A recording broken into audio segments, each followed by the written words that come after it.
These walls have so many stories to tell. Stories of romance, passion, greed for power and wealth. From medieval to the modern times, the history of Hyderabad is linked to the two notable kingdoms, Qutub Shahis to the Asaf Jahi Nizams. It was then Golconda. There is a romantic story of how Hyderabad got its name.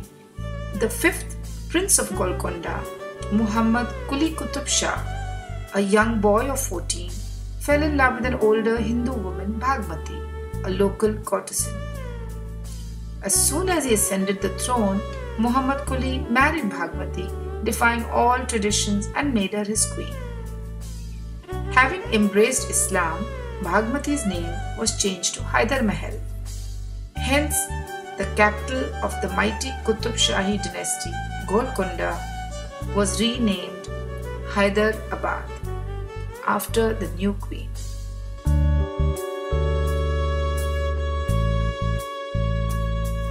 Soon after the Qutub Shahis came the Asaf Jahi Nizams or viceroys. The rule of the Nizams can fill pages and pages of history with their legendary patronage of art, architecture and science.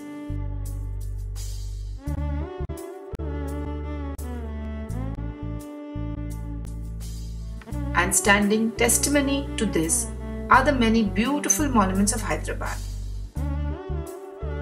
This is the magnificent Chomala Palace, once the seat of the Asaf Jahi Nizams.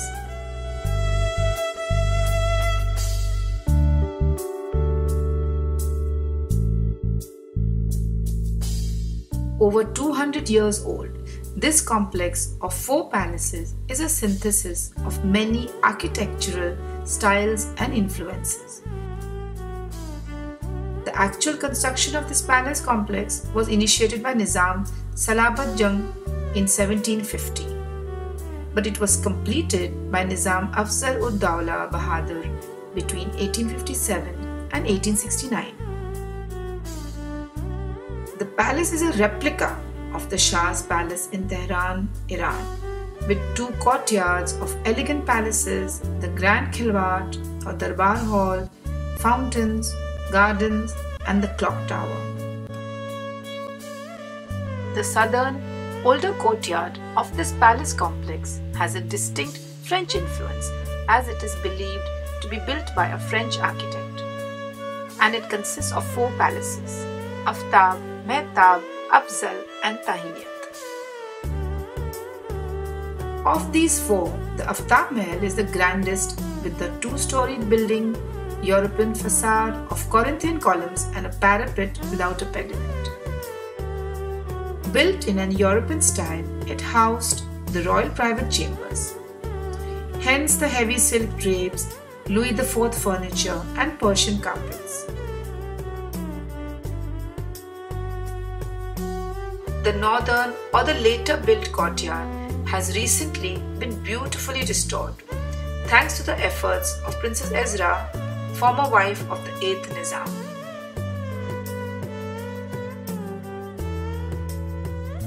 It houses the Bara Imam, a long corridor of rooms on the east side, which were once the administrative offices.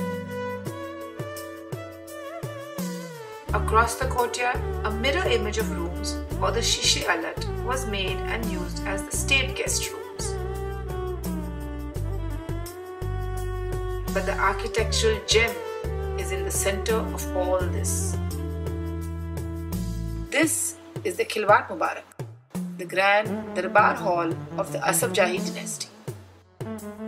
Mughal domes and arches and a distinct Persian influence, seen in the ornate stucco work, are so different from the French influence seen in the older southern courtyard.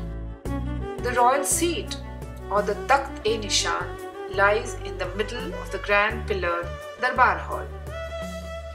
These 19 spectacular Belgian crystal chandeliers recently installed recreate the lost splendor of the magnificent ambience of this once regal hall.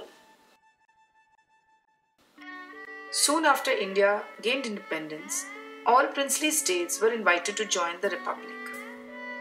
Reluctantly, and after police action in 1948, Hyderabad state was merged into the Indian Union. It was the end of a princely era.